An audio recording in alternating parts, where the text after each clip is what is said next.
Assalamualaikum warahmatullahi wabarakatuh.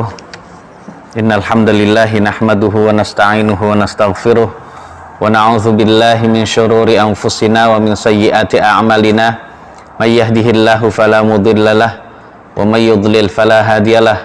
Wa asyhadu an la ilaha illallah wahdahu la syarika fa inna ahsanal kalam umuri muhdatsatuha wa kullu muhdatsatin bid'ah wa kullu bid'atin dhalalah wa kullu dhalalatin finnar. Amma ba'da. Puji dan syukur kehadirat Allah atas segala limpahan nikmat sehingga kita bisa kembali lagi ya bertemu di offline dan online untuk bisa thalabul ilmi. Ini adalah suatu kenikmatan besar setelah kenikmatan berlimpah lainnya yang Allah masih berikan pada kita semua. Begitu juga pada keluarga yang lurus sampai ajal menjemput kita masing-masing. Jamaah kaum muslimin dan muslimat rahimanillah wa iyyakum. Kita akan teruskan kajian untuk ibadah. Nah, karena utamanya kita adalah untuk ibadah, maka segala hal yang berkenaan dengan ibadah adalah tujuan utama kita, Allah Subhanahu wa ta'ala. Jamaah sekalian yang dirahmati oleh Allah Subhanahu wa ta'ala, kita akan lanjutkan Subhanahu wa ta'ala. Di pertemuan lalu kita sudah membahas tentang yang disunahkan juga, tapi berkenaan dengan perbuatan. Kemarin ucapan, sekarang perbuatan yang disunahkan. Jamaah sekalian yang dirahmati oleh Allah Subhanahu wa ta'ala, kita sebagai orang yang beriman, kita menginginkan sesuatu dalam rangka demikian itu, maka hendaknya kita sebagai hamba yang wajib saja dalam sholat. Tapi ya, kita bisa melakukannya kalau kita tahu jamaah sekalian. Tapi kalau kita tidak tahu, maka kita tidak. As-sunnanul fi'liyatu fis shalah, yaitu perbuatan-perbuatan yang mengambil sutroh saat sholat jamaah sekalian. Jadi mengambil sutroh saat sholat. Jadi orang yang akan melaksanakan sholat disunahkan dan dianjurkan bagi dirikan di depannya atau yang sesuatu yang berada di depan dia. Tujuannya ya, tidak sampai melewati yang sutroh itu. Dan tentu saja dengan sutroh jami'an. Jadi Nabi kita yang mulia Sallallahu Alaihi Wasallam telah bersabda dalam hadis dan Imam Al-Hakim, dan hadis ini sahih jamaah sekalian, idza shalla ahadukum falyusalli ila sutratin wal yadnu minha la yaqta'u syaitanu alaihi salatahu. Apabila salah satu kalian akan melaksanakan tegak berdiri di depan dia, ya tegak berdiri di depan dia atau bertegak di depan dia gitu ya, yang bisa sekali lagi menghalangi orang lain yang sholat, menghalangi juga pandangan kita dari yang melebihi sutra itu. Jadi hendaknya kita sholat tujuannya agar setan tidak sampai memutus, maksudnya tidak sampai mengganggu sholat. Sekali lagi, hal-hal yang disunnahkan yang akan kita bahas ini adalah sesuatu yang bagi kita yang diberi kesempatan untuk sholat namun tidak melakukan. Dekat jamaah sekalian, sutra itu dalam suatu riwayat itu adalah 3 zira, 3 hasta jamaah sekalian. Jadi tempat telapak kaki kita sampai dengan sutra jamaah sekalian. Atau sebagian dari riwayat dijelaskan ya, antum tahu anak kambing ya mas kalian ya, maka anak kambing itu kecil ya, tembok atau tiang gitu, itu adalah kita kasih jarak dia sendiri yang didirikan di depannya dia, nah gitu ya, atau apapun yang berada di depannya, meja dari yang ada di masjid itu atau yang lainnya silahkan, yang penting dia melakukan, yang penting jangan mushaf, yang penting jangan apa jamaah sekalian, mushaf. Jadi kalau menjadikan mushaf sebagai sutra berarti sama seperti menaruh mushaf itu di tempat yang lurus dengan telapak kaki kita. Ini salah satu bentuk tidak ta'zim ya terhadap mushaf ya, firman Allah Subhanahu wa taala. Jadi tidak boleh mushaf itu.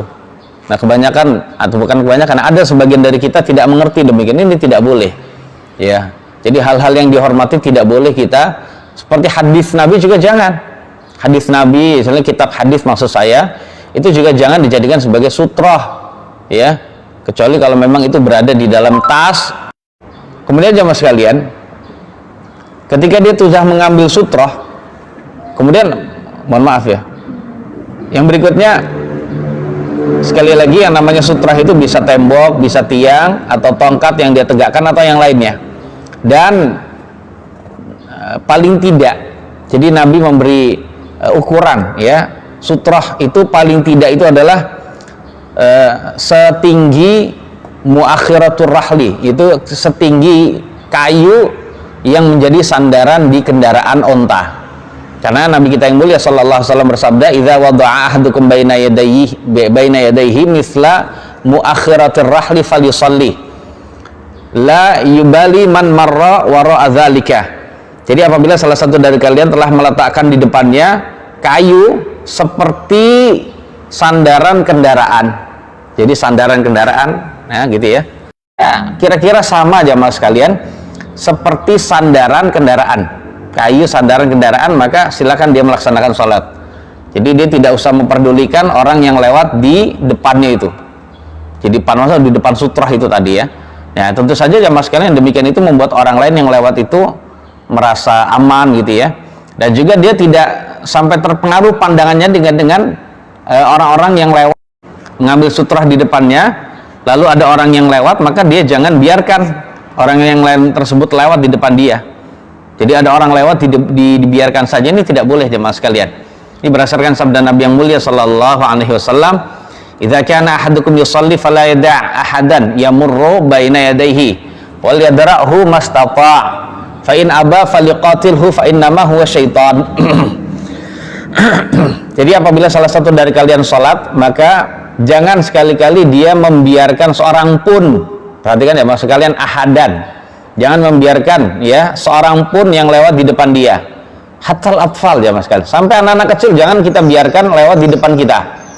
Misalnya walaupun kita punya anak kecil ya mas kalian yang jalan-jalan depan kita, kita jangan biarkan ya, kecuali kalau dia lari cepat gitu, kita tidak sempat mencegahnya gitu, maka ya sila nggak masalah gitu ya. Jadi jangan kita biarkan seorang pun melewati depan kita, dan hendaklah dia menolaknya semampunya. Jadi ditolak, walaupun seandainya sudah dihalangi begini, dia tetap mau lewat, sudah ditolak semampunya. Ini kalau melewati antara tempat berdirinya dan sutrah, melewati gitu. Fa in aba falyuqatilhu fa innama huwa syaitan. Lalu jika ia menolak, ya dia mikir mungkin jalan yang enak cuman ini gitu ya, maka supaya dia perangi orang itu. Makna memerangi ini bukan berarti dibunuh ya mas sekalian. Makna antum harus tahu makna qital dengan qatl. Qital itu memerangi, itu tidak harus membunuh. Maksudnya memerangi itu maksudnya berusaha sekeras mungkin untuk bisa mencegahnya. Walaupun mohon maaf sampai membuat dia jatuh, ya salah dia. Udah dilarang, dicegah begini kok tetap masih mau ini, dan dengan kuat tenaga dia tetap mau melewati, ya sudah ditolak semampunya, walaupun itu dengan sampai membuat dia jatuh. Ya seperti itu jamaah sekalian, dia harus mengetahui dia ini sedang sholat berada di hadapan Allah Subhanahu Wa Taala. Jadi keagungan sholat itu harus diutamakan dibandingkan kehormatan dia sebagai anak Adam gitu ya. Ya kehormatan dia sebagai anak Adam tidak boleh kita lukai, tapi kalau dia malah melanggar demikian itu, maka tidak ada kehormatan lagi bagi dia. Artinya diperangi itu maksudnya adalah ditolak dengan keras. Nabi berkata fa innama huwa syaitan, karena dia itu adalah setan. Jamaah sekalian, Nabi mengaitkan atau memberi nama ya, manusia yang tidak taat, manusia yang bermaksiat pada Allah, manusia yang tidak tahu aturan, ya itu adalah dengan setan. Makanya jangan sampai kita seperti setan. Jadi demikian. Jadi setan itu adalah julukan untuk manusia dan jin yang memang sulit diatur, tidak mau terikat dengan aturan agama gitu ya, tidak mau taat ya. Makanya kita jangan jadi setan. Alhamdulillah.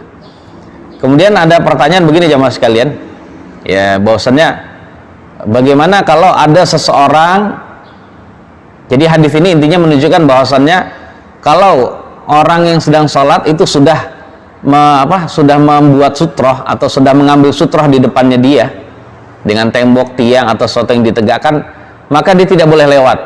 Kemudian pertanyaannya begini, bagaimana kalau ada orang sholat masuk masjid, dia sholat di tengah sutrohnya itu jauh gitu ya, sutrohnya itu adalah jauh, boleh nggak kita lewat di depan dia?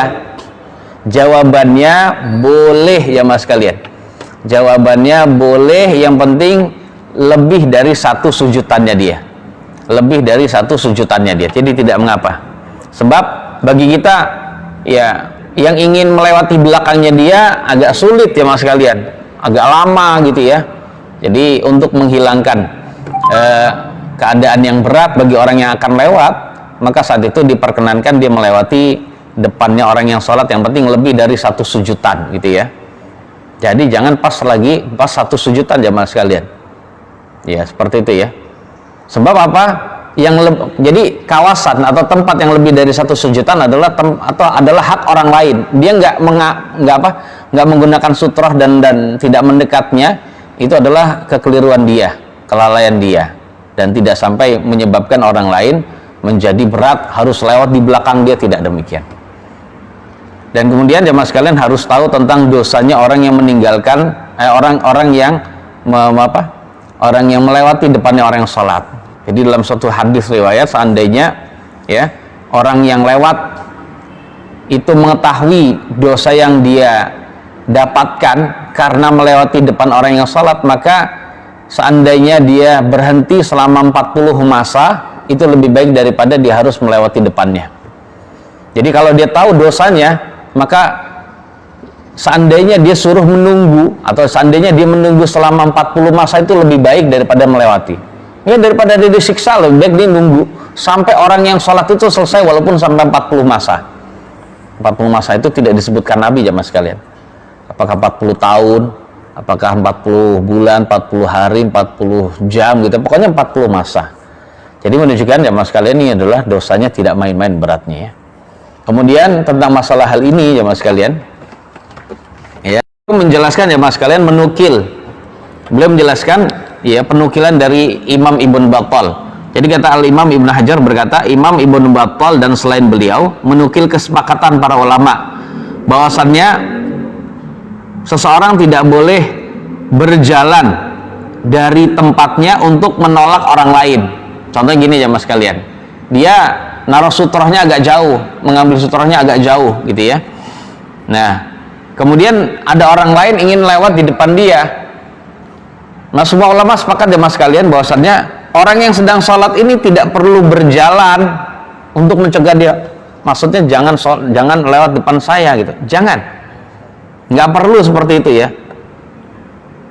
Kemudian walal amalul katsir fi mudafa'atihi, tidak usah juga melakukan pekerjaan yang banyak, nggak perlu seperti melangkah yang banyak, kemudian perbuatan yang banyak, nggak perlu. Jadi jangan melangkah dan juga jangan melakukan pekerjaan yang banyak gitu ya, untuk menolak orang yang lewat di depan dia. Lianna dzalika asyaddu fi sholati minal murur, karena yang demikian tadi, berjalan, pekerjaan yang banyak itu lebih berat atau lebih berat gitu di dalam sholat daripada hanya sekedar lewat. Jadi jangan sampai melakukannya dengan jumlah yang banyak. Kemudian mayoritas ulama juga berkata dalam kitab Fathul Bari juga jamaah sekalian, jadi mayoritas ulama berkata innahu idza marra wa lam yadfa'hu fala yanbaghi lahu an yaruddahu li'anna fihi i'adatan lil mururi. Jadi mayoritas ulama berkata, apabila ada orang yang lewat di depan orang yang sholat, dia sudah pakai sutra kok ada yang lewat ya mas sekalian, dia lewat tidak dicegah, maka tidak selayaknya bagi orang yang sholat menyuruh balik dia. Paham nggak? Ini ada orang yang sholat lewat, dia tidak mencegahnya. Oh, dia baru inget, wah ini kan nggak boleh. Akhirnya udah lewat sini, dia misalnya dari sini lewat, terus dia tidak mencegahnya, sudah lewat, terus habis itu dia baru ingat langsung seret, dia suruh lewat lagi seret. Ini jangan, karena yang demikian itu mengulangi lewat, berarti udah lewat 2 kali dia. Jangan seperti itu. Sudah, kalau sudah terlanjur lewat, dia lupa mencegahnya atau memang tidak mencegahnya, maka saat itu tidak usah, udah lewat aja, biarin. Nanti dikasih tahu habis sholat, selesai kita sholat baru kita kasih tahu, Pak, Mas, Dek, nanti kalau lain kali dilihat, kalau jalan itu dilihat, kalau ada orang sholat jangan dilewati. Begitu saja jamaah sekalian. Jadi jangan nyuruh dia balik. Jadi udah ngelewat, habis itu suruh balik lagi 2 kali ngelewati gitu ya. Jadi seperti itu jamaah sekalian. Baik. Kemudian dijelaskan dalam kitab Sahih Fiqh Sunnah, wuquful mar'ati bi janibir rajuli la yubtilu salatahu. Jadi posisi, apabila ada seorang perempuan berposisi di samping seorang laki-laki yang sedang sholat, jadi ya, seorang yang sedang sholat, sampingnya perempuan, entah dia sedang tidur atau duduk gitu ya, atau dia berdiri, itu tidak sampai membatalkan sholatnya, ya cuman di samping doang Pak, samping doang gitu ya. Karena Nabi kita yang mulia sallallahu alaihi wasallam pernah melakukan sholat malam, kata Aisyah, dalam keadaan saya di samping beliau, saya lagi udah di samping beliau, plus saya juga sedang haid. Saat itu saya sedang memakai selimut, lagi tidur memakai selimut, dan saat itu sebagian dari selimut itu menjadi alasnya Nabi atau mengenai Nabi sallallahu alaihi wasallam di sampingnya. Jadi intinya tidak mengapa. Kemudian ada lagi catatan tentang masalah sutroh ini jamaah sekalian, berkenaan dengan sutroh dan melewati orang yang sholat. Apabila kita melakukan sholat berjamaah, sekali lagi, apabila kita melakukan sholat berjamaah, maka tidak mengapa melewati di antara sof-sof makmum. Karena alasan apa? Karena para ulama jelaskan li'anna sutratal imami sutratun lil makmumi. Karena sutrahnya imam adalah sutrah bagi makmum. Saya ulang, sutrahnya imam adalah sutrah bagi makmum. Kalau imam membuat sutrah, sudah sutrahnya makmum ya adalah sutrahnya imam adalah sutrah juga bagi makmum. Itu alasannya jemaah sekalian. Sehingga yang dilarang adalah depannya imam, depannya, jadi melewati antara sutrahnya imam dan juga imam. Akan tetapi tidak dilarang kalau melewati depannya para makmum, tidak mengapa. Misalnya kalau ada orang yang batal jemaah sekalian, ya saya berbalik. Saat itu Rasulullah Sallallahu Alaihi Wasallam sholat berjamaah dengan manusia, dengan orang-orang di Mina, berarti sedang haji jemaah sekalian. Lalu saya sholat di depan sof, mohon maaf, saya melewati depan sof. Orang-orang sholat, saya melewati depan sof. Lalu saya turun dan melepas onta betina saya untuk makan. Ya sudah, biarin onta betina saya makan, saya melewati depan sof gitu ya. Wa dakhaltu fis saffi, dan saya masuk di dalam sof. Jadi saya masuk di dalam sof. Jadi Nabi depan, belakangnya manusia jamaah sekalian, belakangnya manusia gitu ya, makmum. Kemudian Ibnu Abbas melewati sebagian sof, melewati di depannya sebagian sof. Contohnya mungkin barisan depan gitu ya, dengan naik onta gitu, lewat pas depan. Kemudian setelah itu dia turun dari onta betinanya, dibiarin onta betinanya, tidak diikat untuk makan. Saya masuk ke dalam sof. Apa kata Ibnu Abbas? Wa dakhaltu fis shaf, saya masuk dalam shaf, falam yunkir dzalika alayya ahadun. Maka tidak ada seorang pun yang mengingkari perbuatan saya itu. Ya Nabi nggak mengingkari, ya sahabat Nabi juga tidak mengingkari. Kalau mungkin ada alasan, mungkin Nabi nggak tahu. Kalau Nabi tahu kan mengingkari. Ini tidak benar. Karena jangan seperti pendapat orang yang tidak tahu ya, yang berkata demikian jemaah sekalian. Dan kita harus tahu bahwasannya Nabi yang mulia Sallallahu Alaihi Wasallam, beliau itu ketika sholat itu mengetahui, sholat yang menjadi imam, beliau mengetahui makmum-makmum yang berada di depannya, yang berada di belakang, maaf, makmum-makmum yang berada di belakang, tahu itu. Jadi mereka sholat di belakang Nabi sama seperti mereka sholat di depan Nabi, sama. Jadi apa yang dilakukan oleh mereka kemudian Nabi tidak mengingkari, berarti menunjukkan itu adalah sunnah. Menunjukkan apa? Berarti itu adalah sunnah. Sebab kalau mereka keliru setelah sholat, mesti Nabi akan mengingkari, dan Nabi tidak akan menundanya jamaah sekalian kalau itu menjadi suatu kebutuhan. Karena berdasarkan kaidah usul jamaah sekalian, usul fikih gitu ya, la yajuzu ta'khirul bayani an waqtil hajati. Ya, jadi saat dibutuhkan untuk penjelasan tentang agama itu tidak diperkenankan, atau tidak mungkin Nabi kita yang mulia Sallallahu Alaihi Wasallam menundanya, tidak mungkin. Dan saat itu Nabi tidak mengingkarinya. Tidak mengingkarinya Nabi, atau Nabi tidak mengingkari, berarti menunjukkan beliau tidak menjelaskan bahwasanya itu adalah ingkar. Berarti menunjukkan boleh. Seperti tadi penjelasan jamaah sekalian ya, kita boleh melewati barisan soft-soft.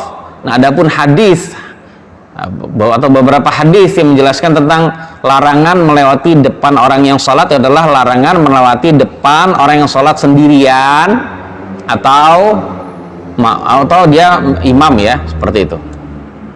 Ya, sudah selesai sunnah yang pertama. Ternyata jemaah sekalian, di dalam sunnah ini ada sunnah yang lain lagi, gitu ya. Sunnah di dalam sunnah, gitu Pak ya. Jelas nggak Pak? Jelas Pak. Tapi yang kedua jemaah sekalian, sunnah yang kedua.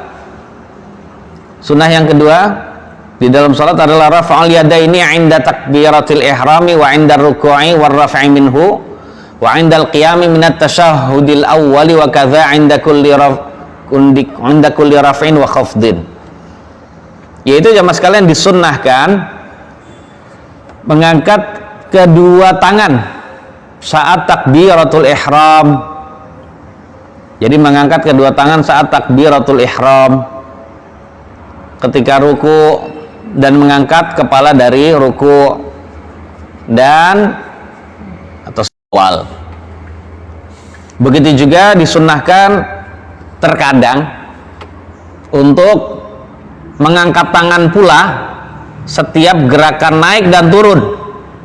Setiap gerakan naik dan turun. Nah, itu tadi ya.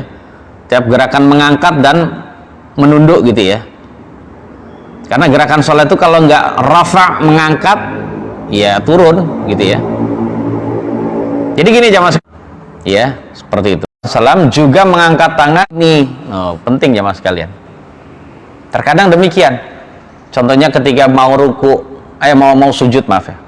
Pas mau sujud juga ngangkat tangan. Kemudian bangun dari sujud, mau duduk di antara dua sujud juga ngangkat tangan. Allahu Akbar. Terkadang begitu. Mau sujud yang kedua, ngangkat tangan dulu.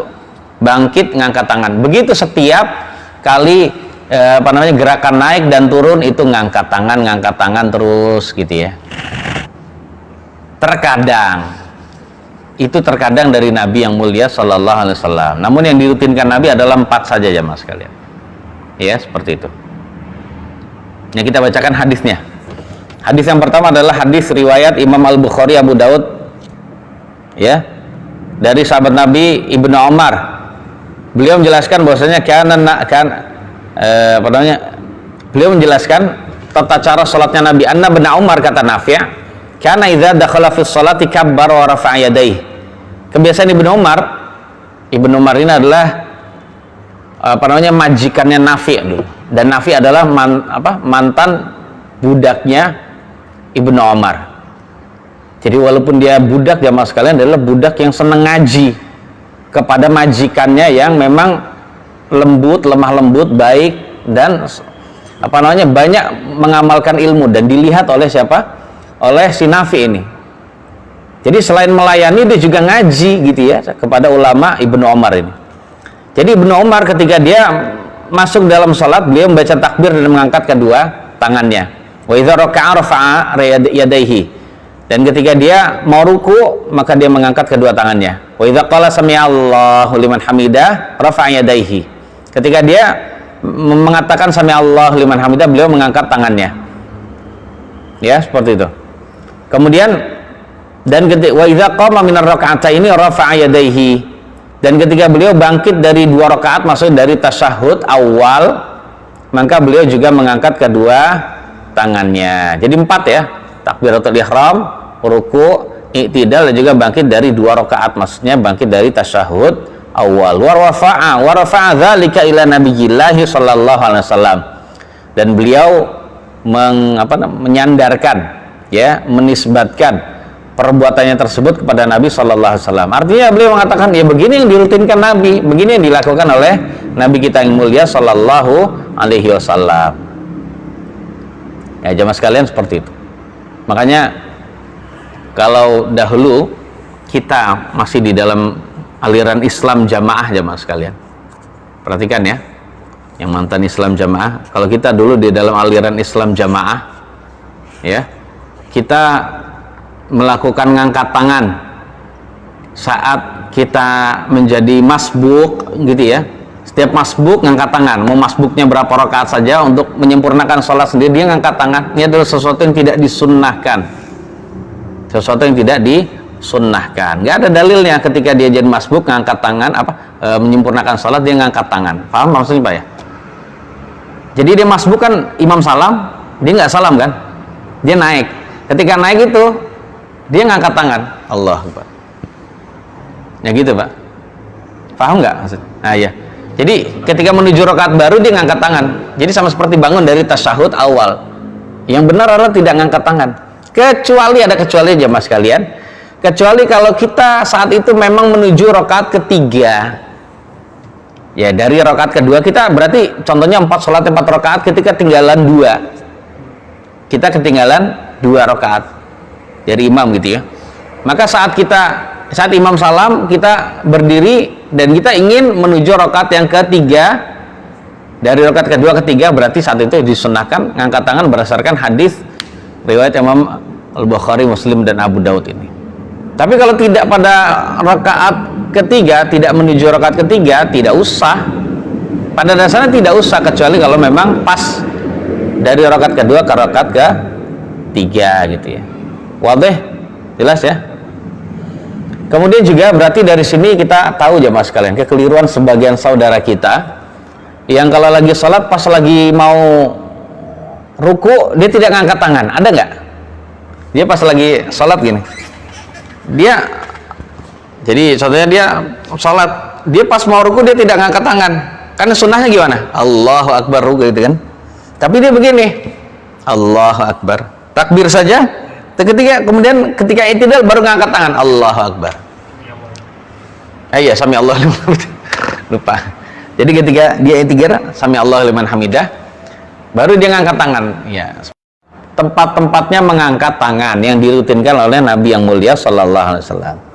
Namun jamaah sekalian, jadi 4 perkara ini atau 4 tempat ini dianjurkan ya dengan sangat untuk mengangkat tangan. Namun terkadang ya atau disunnahkan kadang-kadang untuk mengangkat tangan di setiap gerakan naik dan turun berdasarkan hadis yang Al-Huwairits.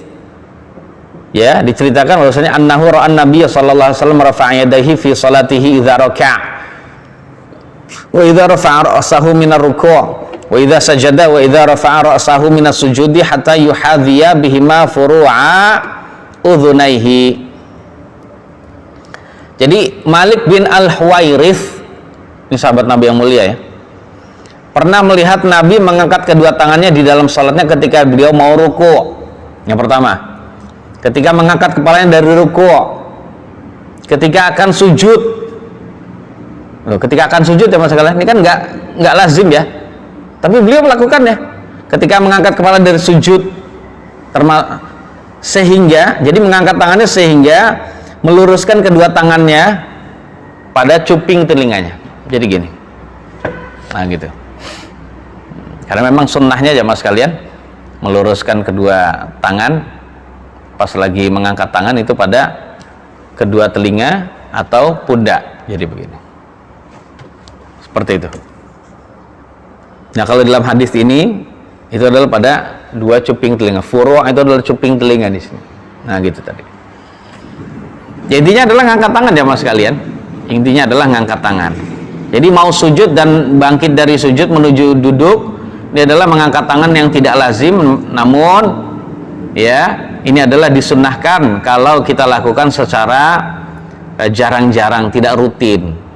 Sebab kalau merutinkan maka sudah khilafus sunnah, sudah apa? Menyelisihi sunnah, dan itu adalah mirip dengan sholatnya orang Syiah ya, mirip dengan sholatnya orang Syiah, naudzubillah. Kemudian catatan lagi untuk ini jamaah sekalian,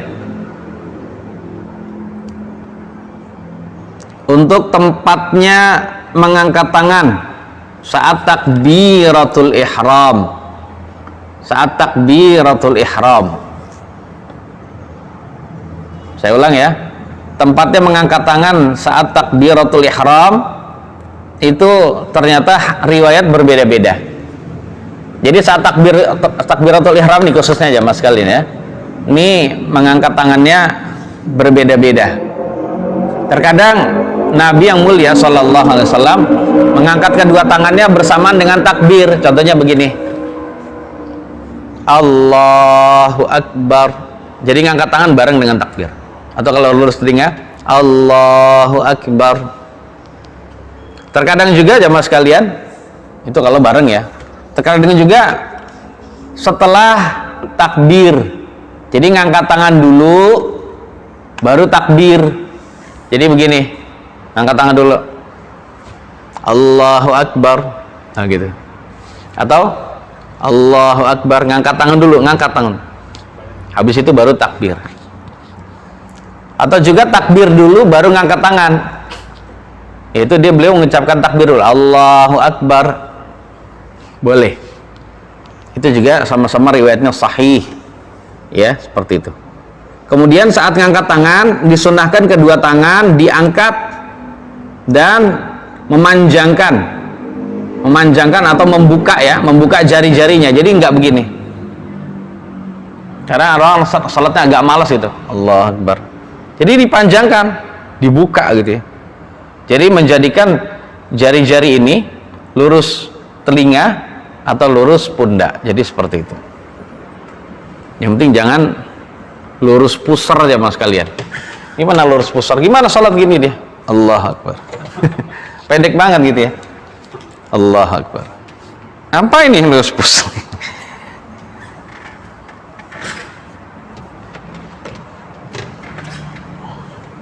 Baik, itu sunnah yang kedua. Masya Allah ada sunnah di dalam sunnah. Sunnah yang ketiga, yaitu wad'al yumna 'alal yusra fawqas sadri.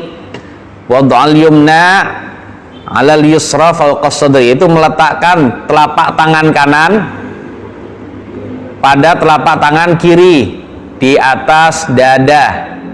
Ya, sunnahnya di dada. Jadi meletakkan telapak tangan kanan di atas telapak tangan kiri atau pada telapak tangan kiri di dada. Jadi nggak kebalik. Gini. Salah, yang benar adalah gini. Nah, gitu. Ya gitu ya. Kita lihat hadis Nabi yang mulia sallallahu alaihi wasallam dari sahabat, dari yang diriwayatkan oleh Imam Bukhari dan Imam Malik dalam kitab Al-Muwatta, dari sahabat Nabi Sahal bin Sa'ad As-Sa'idi radhiyallahu anhu. Beliau berkata, kana nasu yu'maruna an yad'ar rajulu al-yadal yumna 'ala dhira'ihil yusra fi shalah. Jadi manusia diperintahkan, manusia di sini maksudnya sahabat. Jadi Sahal bin Sa'ad adalah sahabat Nabi. Beliau menceritakan tentang kondisi manusia. Maksudnya para diperintahkan, nggak disebutkan siapa yang memerintahkan. Tapi sudah pasti tahu maksudnya yang diperintahkan bukan oleh Abu Bakar dan Umar, bukan, atau Khulafaur Rasyidin yang lain, tapi yang maksudnya diperintahkan maksudnya adalah diperintahkan oleh Nabi. Jadi manusia, jadi saat itu diperintahkan untuk ya, atau agar seorang laki-laki meletakkan atau seseorang meletakkan telapak tangan kanan pada lengannya jamaah sekalian, lengannya kiri di dalam sholat. Jadi mana zira' jamaah sekalian, makna zira' itu adalah mulai dari sini, ujung jari tengah sampai dengan ujung siku. Jadi seperti itu ya, zira'. Jadi meletakkan pokoknya mana aja dari lengan itu. Jadi seakan-akan di hadis ini zira' itu mana saja kayaknya. Memang seperti itu, memang makna zira'. Kita letakkan gini. Namun di dalam hadis yang lain yang diriwayatkan oleh sahabat Nabi yang lain gitu ya. Aduh, saya lupa namanya siapa. Wa'il bin Hujr, sahabat Nabi Wa'il bin Hujr radhiyallahu anhu, beliau menjelaskan ternyata Nabi meletakkan tangannya itu pada 3 tempat, yaitu pada telapak tangan, pergelangan dan juga lengannya, as-sa'id. Jadi meletakkan adalah alal kaf warusghi was-sa'idi. Jadi begini. Jadi nggak di sini jamaah sekalian. Sunnahnya adalah di sini. Apalagi gini. Sebagian orang gini jamaah. Ini ya kurang tepat ini. Ya pas gini. Nah, kalau menurut hadis ini jamaah sekalian, ya menurut hadis ini adalah diletakkan. Kalau diletakkan itu tidak digenggam gini, tidak begini. Walaupun begini juga boleh karena ada riwayat lain, tapi kalau menurut hadis ini adalah begini. Ya, seperti itu. Nah, di sini intinya tidak menjelaskan tentang ininya ya, apakah ini diletakkan atau digenggam. Namun di sini maksudnya adalah, pembahasannya adalah ini diletakkan di atas dada. Gitu ya. Kemudian Wa'il bin Hujr juga berkata, "Shallaitu ma'a Rasulillah sallallahu alaihi wasallam wa wada'a yadahul yumna 'ala yadihil yusra 'ala sadrihi." Hadis ini sahih riwayat Imam Ibnu Khuzaimah. saya pernah sholat bersama Nabi, lalu beliau meletakkan, kata meletakkan ya, wa wada'ah, meletakkan itu tidak digenggam atau tidak di apa, tidak dipegang gitu ya, jadi hanya diletakkan saja. Jadi dan beliau kata Wa'il, saya sholat pernah bersama Nabi dan beliau meletakkan telapak tangan kanan pada telapak tangan kiri di atas dadanya, jadi di dada, atau paling tidak di dada jamaah sekalian, tapi di antara dada dan pusar juga ya. Jadi seperti itu. Jadi intinya adalah di atas pusar. Nah terus bagaimana kalau ada orang yang sholatnya sedekapnya itu di bawah pusar? Ya itu ulama berbeda-beda pendapat. Saya ulang, kalau ada ulama yang mengatakan, atau bahkan sebagian saudara kita melakukan sedekap itu di bawah dada, ya nggak usah diingkari juga, karena ternyata itu adalah prakteknya Imam Ahmad bin Hambal. Kita tahu siapa beliau jemaah sekalian, seorang ulama yang hafal 1 juta hadis dengan riwayatnya, dan beliau termasuk perawi yang terkenal detailnya gitu ya, dan telitinya, cermatnya ya, kita nggak ada ilmu kita seujung kuku beliau. Dan beliau ternyata ya menyampaikan riwayat dan lebih memilih condong pada pendapat yang meletakkan kedua telapak tangannya pada bawah atau di bawah pusar. Nah kalau ada umat Islam yang begitu, khususnya adalah mazhab Hambali jamaah sekalian, nggak usah diingkari. Jadi dengan menganggap itu bid'ah, tidak sesuai dengan sunnah, ini tidak boleh. Jadi kita harus beradab jamaah sekalian. Jadi sekali lagi, dalam melihat perbedaan itu, kita lihat perbedaan dengan dengan positive thinking ya mas sekalian, berpikiran positif. Barangkali dia melakukan itu juga ada dasarnya, ya seperti itu. Di sini tidak kita sebutkan kita milih salah satu ya, namanya kajian harus milih. Kalau nyebutin semua itu antum bingung nanti ya mas sekalian. Artinya saya di sini menjelaskan bahwasannya di sana tuh ada pengamalan lain yang nggak perlu kita ingkari dengan menganggap oh itu bukan golongan sunnah, itu bukan golongan ini, golongan ini. Golongan apa? Golongan karya. Nggak usah kita berkata demikian. Ini adalah perkataan yang fanatik, buta, yang tidak jelas gitu ya. Ya tidak jelas. Bahkan sebenarnya kita yang tidak ahlus sunnah seperti itu. Karena ahlus sunnah sejak zaman dahulu tuh melihat perbedaan itu sesuatu, apalagi perbedaan masalah fikih itu perbedaan yang biasa, nggak usah diingkari. Jadi karena kebodohan kita, sedikitnya ilmu kita itu sering ingkari. Jadi makanya jamaah sekalian, ya perlunya kita banyak mengkaji ya tentang masalah fikih gitu ya, perbedaan pendapat gitu ya, agar kita benar-benar bisa lebih lunak. Ini khususnya berkenaan dengan masalah fikih ibadah gitu ya. Namun berkenaan dengan masalah akidah ini yang harus berhati-hati. Tapi kalau masalah ibadah masih longgar. Dan ulama menjelaskan silakan, boleh saja, nggak masalah. Ya, kita meletakkan sedekap itu di bawah pusar, ya udah nggak usah diingkari. Ya seperti itu ya. Ya boleh untuk diskusi kalau memang antum ngerti dalilnya, silakan. Tapi kalau yang lain juga punya dalil, nah tentang sebab jamaah sekalian, hadis yang menjelaskan tentang sedekap di bawah pusar itu memang didhaifkan oleh sebagian ulama. Tapi Imam Ahmad bin Hambal memakai, bisa jadi beliau termasuk seorang imam yang menganggap hadis itu sahih. Ya orang 1 juta hadis hafal gimana? Pikirannya kan lebih hebat dibandingkan Syekh Al-Albani gitu ya mas sekalian. Ya hormati Syekh Al-Albani dan juga hormati terlebih dahulu Imam Ahmad bin Hambal ya mas sekalian, yang jauh ya ilmunya nggak ada apa-apanya dibandingkan beliau itu. Ya sudah, silakan, nggak masalah. Enak jamaah sekalian sebenarnya hati kita itu selamat dari unek-unek yang tidak baik terhadap saudara kita. Itu caranya adalah dengan banyak ngaji. Kemudian jamaah sekalian, saya nukil dari sebagian kitab salah, bisa di atas dada atau antara dada dan pusar, atau bisa jadi mungkin ada yang mungkin di bawah pusar. Sebenarnya apa sih hikmahnya? Yang di sini diungkap oleh para ulama menjelaskan ya mas sekalian, di antara hikmah dari sedekap dalam sholat itu ada aja mas sekalian, yaitu untuk bisa menyangatkan, menyangat sikap merendahkan diri di hadapan Allah Subhanahu wa ta'ala gitu ya mas sekalian. Dan juga ini yang pertama, jadi sebenarnya sikap kita Allah. Makanya kalau kita sholat ya mas sekalian, pas lagi kita sedekap itu sama seperti kita merendahkan diri di hadapan Allah. Tangan begini tuh, Nah, sebab kalau tangan sudah begini nih sebagai apa? Sebagai bukti dan sikap seorang hamba merendahkan diri dan menghinakan diri di hadapan Allah. Dan itu yang Allah senangi ya mas sekalian. Dan sekali lagi ini adalah bagian dari khusyuk ya. Bagian dari khusyuk. Dan yang kedua, hikmah yang kedua adalah hifdzul yadaini minal abath asna'as shalah.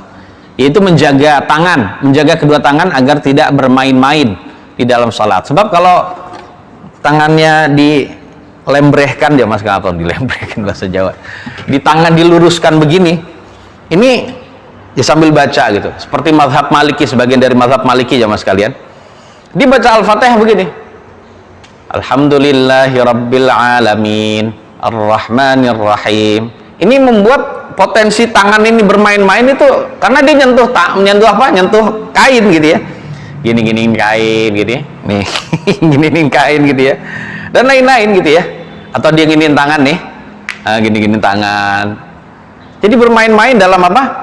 Dalam sholat itu potensinya lebih besar dibandingkan kalau begini. Ya gitu ya. Kalau begini benar-benar merendahkan diri pada Allah. Lebih bisa tenang sholatnya gitu ya. Nah, ini yang terbaik. Nah, seperti itu.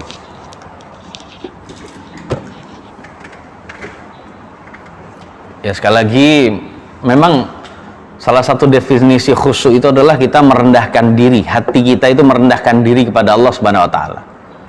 Jadi kita sholat itu harus merendah kepada Allah, merasa kita akan merendahkan diri pada Allah. Jadi jangan seperti orang yang tidak merendahkan diri kayak sombong. Allah menyuruh saya sholat seakan-akan Allah yang butuh sholat kita, itu jamaah sekalian, tidak. Kita yang butuh sholat kita yang butuh diterima sholat kita, yaitu dengan cara merendahkan diri kepada Allah Subhanahu wa taala. Nah, salah satu, jadi kalau kita mau tahu jamaah sekalian, setiap gerakan itu sampai ngangkat tangan itu, sampai salam, duduk, berdiri, itu merundukkan kepala, itu semuanya adalah dalam rangka merendahkan diri kepada Allah Subhanahu wa taala. Taib. Yang keberapa tadi? Yang keempat ya Pak ya. Sunnah keempat itu an-nadharu mahallas sujudi. Sunnah yang keempat adalah memandang tempat sujud. Jadi memandang tempat sujud. Jadi pas lagi sholat jamaah sekalian, kita pandangi tempat sujud. Maksudnya tempat sujud adalah tempat jatuhnya dahi kita, ya. Karena ibunda kita Aisyah radhiyallahu anha itu pernah bercerita, lamma dakhala Rasulullah sallallahu alaihi wasallam al-Ka'bah ma khalafa basaruhu maudhi'a sujudihi hatta kharaja minha. Jadi ketika Rasulullah alaihi salatu wasallam masuki Ka'bah, maka pandangan beliau tidaklah melewati tempat sujudnya. Jadi ketika beliau masuk ke Ka'bah, beliau sholat. Nah, pandangan beliau saat sholat itu tidak melewati tempat sujudnya sampai beliau sholat, sampai beliau keluar dari Ka'bah itu. Artinya selama sholat, pandangannya terus pada tempat sujudnya, tidak sampai melewatinya jamaah sekalian.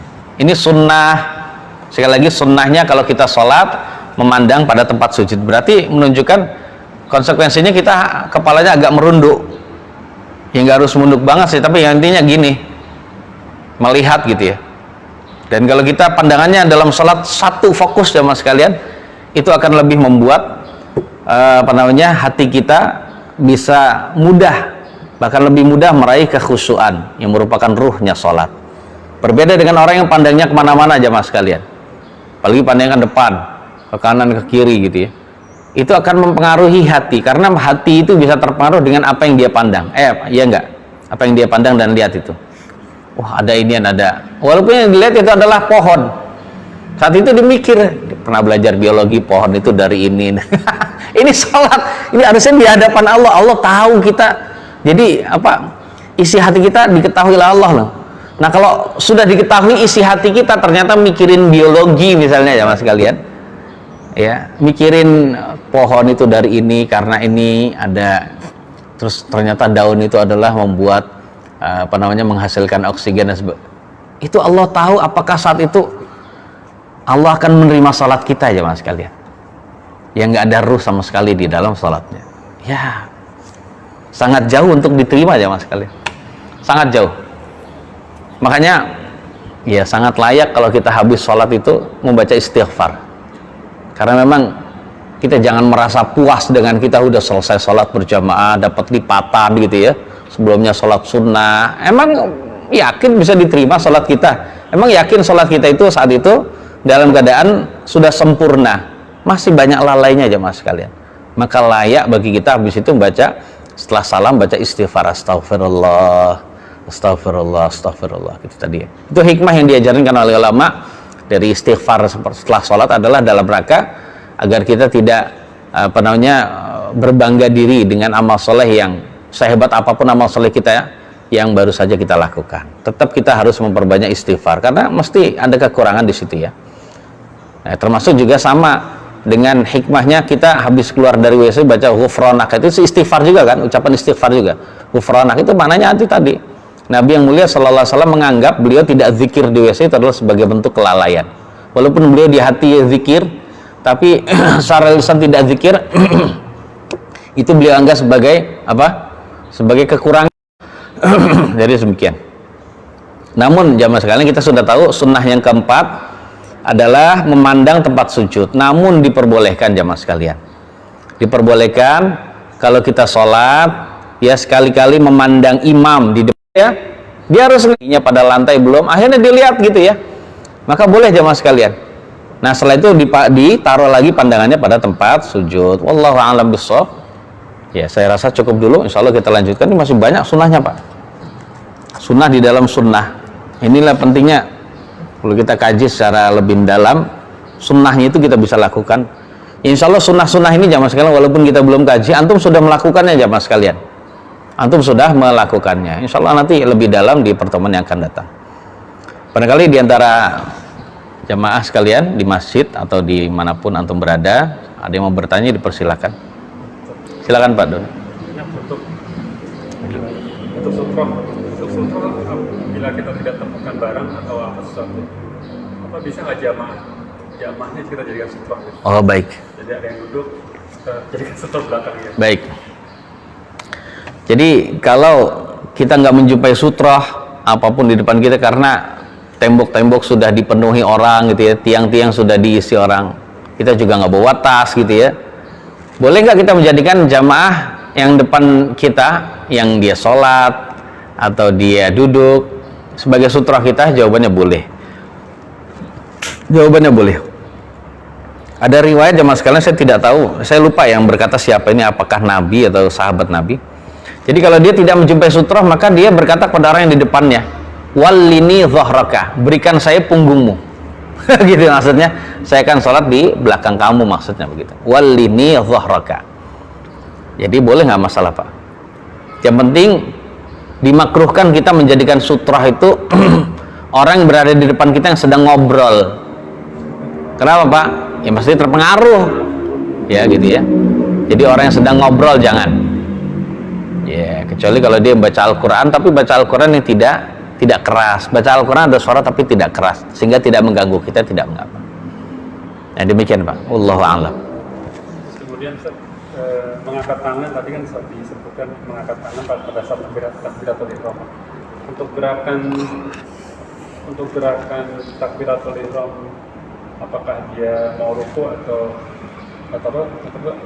berdiri setelah ruku, itu dia harus bersamaan atau sama dengan tadi? Baik, iya. Jadi jamaah sekalian, tentang tata cara takbir, tata cara mengangkat tangan yang bersamaan dengan takbir, atau sebelum takbir atau setelah takbir, yang adalah takbiratul ihram. Jadi bukan takbir yang lain yang disebut takbiratul intiqal, tidak. Kalau takbiratul intiqal, takbir perpindahan gerakan, itu adalah tidak pada tidak seperti hukumnya takbiratul ihram. Paham Pak ya? Jadi sekali lagi yang tadi kita bahas adalah takbiratul ihram, takbiratul ihram. Adapun takbiratul intiqal, takbir perpindahan gerakan, itu adalah dibaca di antara rukun satu dan rukun berikutnya, atau di antara gerakan satu ke gerakan berikutnya. Jangan pada gerakan setelahnya, nggak boleh. Sebelumnya, misalnya antum mau ruku gini jamaah sekalian, antum takbirnya pas lagi berdiri, Allahu Akbar. Jadi memulai takbir Allah itu dalam keadaan masih berdiri. Mulai mulai membaca hamzah itu adalah ketika kita mulai merunduk gitu, Allahu Akbar. Nah sebelum kita ruku, Kalau sujud berarti sebelum kita sujud harus sudah menyelesaikan takbir itu. Harus sudah menyelesaikan takbir ini. Sekali lagi makna harus bukan wajib. Ya, antum jangan samakan ucapan saya dengan ucapan syariat, gitu ya. Jadi selayaknya selesai, gitu ya. Selayaknya selesai sebelum ke gerakan berikutnya. Karena memang tempatnya itu adalah antara. Ya. Itu disebut takbiratul intiqal. Jadi tujuannya apa, hikmahnya? Agar setiap gerakan sholat itu tidak sepi dari zikir, tidak kosong dari zikir. Sebab kalau takbiratul intiqal, contohnya takbir mau sujud dibaca pas imam sudah sujud, berarti ada gerakan yang kosong dari apa? Dari zikir, yaitu antara i'tidal dan sujud. Ini tidak diperkenankan. Mana tidak diperkenankan bukan berarti haram lagi, kata saya gitu. Maksudnya tidak baik begitu. Jadi bacalah ketika sebelumnya.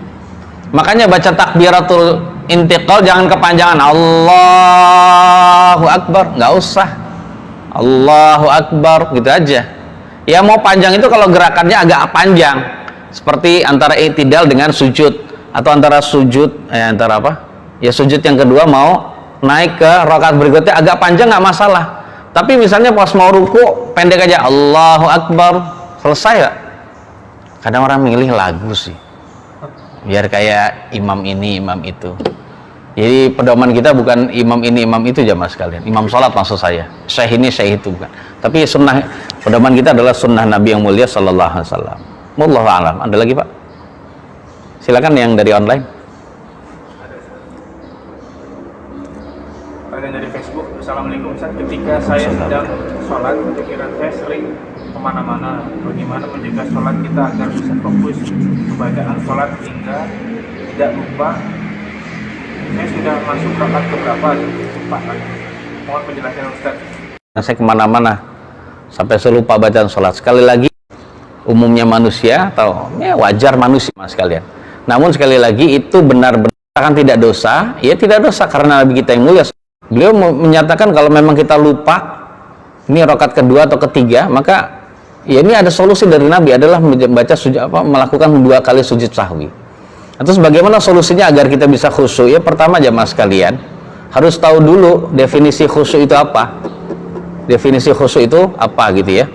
Setelah kita tahu definisi khusyuk, sebagian ulama itu saya diantaranya adalah Syekh Sa'id bin Ali bin Wahab Al-Qahtani dalam kitab Salatul Mu'min, salat orang beriman. Ini ensiklopedia salat ya, mulai dari awal sampai akhir. Beliau membahas bab kekhusyuan. Insya Allah kita bahas sama sekalian setelah kita menyelesaikan bab tentang pembatal salat ya, agar kita bisa tahu gitu ya. Nah ini bahasan khusyuk itu bahasan sendiri. Ya, beliau menghimpun ta'rif dan definisi ulama tentang khusyuk, yaitu maknanya adalah riqqatul qalbi walinuhu wa khudu'uhu wa sukunuhu wa huduruhu asna'a talabbusihi bi ta'atillahi fatatba'uhu jami'ul jawarihi wal a'dha'i zahiran wa batinah. Yaitu khusyuk adalah lunaknya hati, kemudian lembutnya hati. Berarti kalau lembutnya hati, kemudian rendah dirinya, tenangnya, hadirnya saat melaksanakan taat pada Allah Subhanahu wa taala, yang lalu kemudian diikuti oleh seluruh anggota tubuh ya secara lahir dan batin. Karena hatinya sudah khusyuk, itu sudah merendahkan diri kepada Allah, sudah lembut, lunak, sudah hadir hatinya saat melaksanakan taat pada Allah, maka yang lain juga ikut khusyuk secara lahir dan batin ya. Jadi seperti itu jamaah sekalian, khusyuk hatinya. Nah lahiriahnya juga khusyuk. Ketahuan orang yang sholat khusyuk itu adalah sholat yang nggak banyak gerakan ya. Pembahasan sholat khusyuk ini masya Allah ya, bahasan yang panjang jamaah sekalian, bisa beberapa kali pertemuan gitu ya nanti ya, insya Allah gitu ya.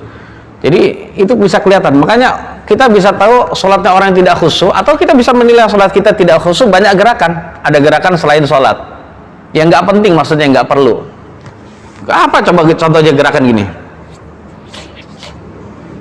atau gerakan gini, main-main jenggot, atau gerakan cuman gini-gini doang gitu, Atau gerakan mau rapikan peci gitu, yang nggak perlu sebenarnya udah rapi pecinya gitu ya. Atau gerakan yang lain ya mas kalian, seperti memainkan jari-jari tangan dipijat sampai berbunyi. Ini menunjukkan dia memang hati tidak khusyuk. Karena kalau hati khusyuk itu adalah hati yang sudah tenggelam ya mas, sudah tersibukkan dengan memikirkan saya sedang menyanjung Allah loh, saya sedang memuji Allah, saya sedang memuliakan Allah, saya sedang mengagungkan Allah, saya sedang meminta kepada Allah ini. Lo kayak gitu mah nggak mikirin yang namanya garu, udah nggak terasa itu. Makanya nggak heran dahulu para ulama itu kalau khusyuk itu sampai nggak terasa dia sedang disakiti. Imam Al-Bukhari khusyuk sampai nggak terasa bahwasanya dia sedang disengat oleh kelabang jamaah sekalian. Nauzubillah ya, ngeri banget itu. Baru terasa ketika sudah salam, wah gitu. Nanti kita jelaskan itu. Seorang tabi'in bernama Urwah bin Zubair radhiyallahu anhu. Itu beliau mengalami sakit sakit. Ada penyakit yang memakan anggota tubuhnya. Ini kalau nggak diamputasi kakinya, itu akan bisa seluruh tubuhnya menjalar itu. Apa penyakit pak? Kalau bahasa Arabnya akalah, penyakit yang memakan anggota tubuh. Mungkin kalau bahasa kita mungkin sekarang kayak diabetes pak ya. Itu sampai seperti itu. Akhirnya dokter bilang bahwasannya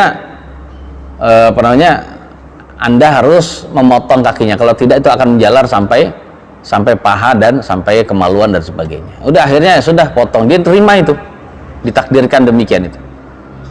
Terus dia ditawarkan obat yang bisa obat kebal apa istilahnya, bius, agar ketika dia dipotong, diamputasi, digergaji itu tidak sampai terasa.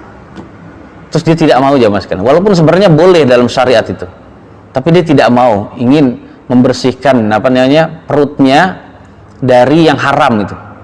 Akhirnya dia tidak mau, tapi dia ngasih solusi.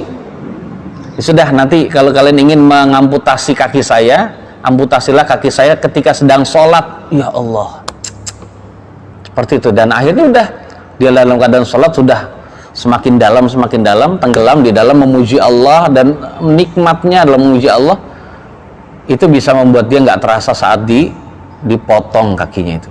Ya, terasa sakit ya ketika kapan? Ketika selesai sholat. Setelah selesai sholat ditakziahi oleh teman-teman. Maksudnya temannya pada menghibur dia yang habis kehilangan kaki ya, agar dia sabar, didoakan agar dia bisa bertambah pahalanya. Demikian dia seperti itu ya. Seperti itu ya jamaah sekalian. Nah, pertama harus tahu definisinya dulu.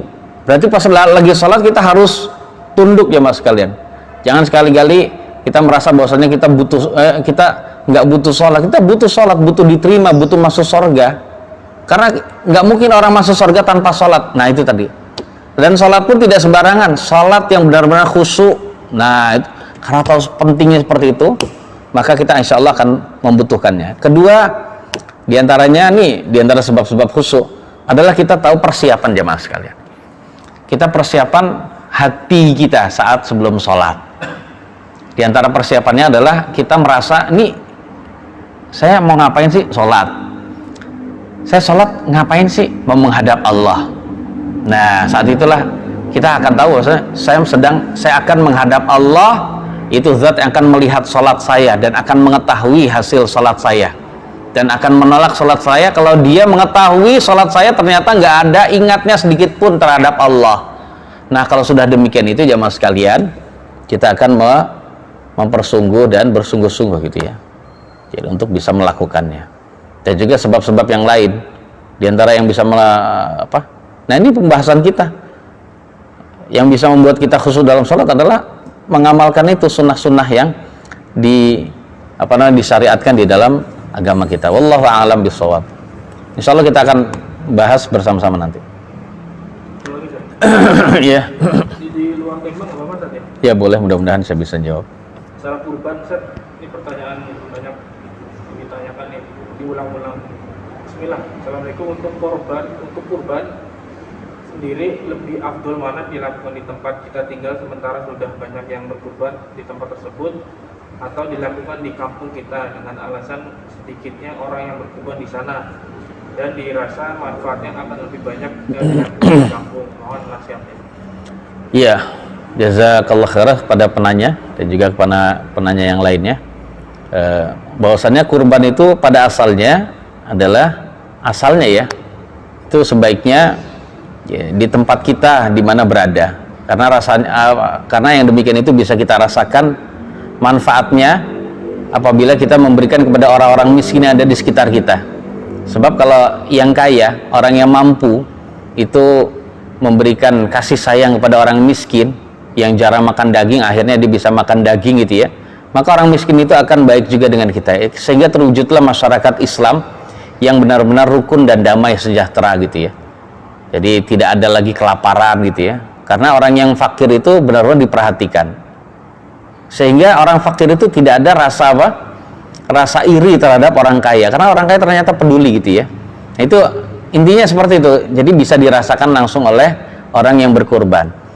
Namun terkadang seperti kondisi orang yang berkurban di lingkungannya sudah banyak yang berkurban, sudah banyak orang kaya gitu ya, maka dalam keadaan seperti itu diperbolehkan bagi dia untuk berkorban di tempat yang lain. Ya, diperbolehkan di tempat yang lain, seperti di tempat-tempat yang memang sedikit orang berkurban sehingga bisa lebih mensejahterakan mereka, seperti di Palestina atau di Yaman jamaah sekalian, atau di tempat-tempat saudara kita yang kekurangan kekeringan seperti di Afrika gitu ya, maka diperkenankan tidak mengapa. Insya Allah dengan tujuan demikian itu bisa jadi semakin tambah besar pahalanya karena ingin membantu mereka terhindar dari kelaparan gitu ya. Wallahualam. Tapi untuk masalah zakat fitri tidak. Nanti kalau berkenaan dengan zakat fitri jangan melakukan demikian, karena zakat fitri itu mengikuti badan kita saat Idul Fitri itu ya. Kalau badan kita di Idul Fitri itu di Mekah, berarti saat itu bayar zakat fitrinya bukan di tanah air tapi di Mekah. Itu contoh. Wallahualam bisawab. Cukup? Ada lagi? Semoga Allah memberikan tambahan faedah dan manfaat bagi anak khususnya, dan juga bagi ini berasal dari saya dan juga dari syaitan. Saya mohon ampun pada Allah dan mohon maaf yang sebesar-besarnya. Kalau ada yang baik dan yang benar, itu juga murni berasal dari Allah Subhanahu wa ta'ala. Kita tutup. Subhanakallahumma bihamdika asyhadu an la ilaha illa anta astaghfiruka wa atubu ilaik. Wassalamualaikum warahmatullahi wabarakatuh.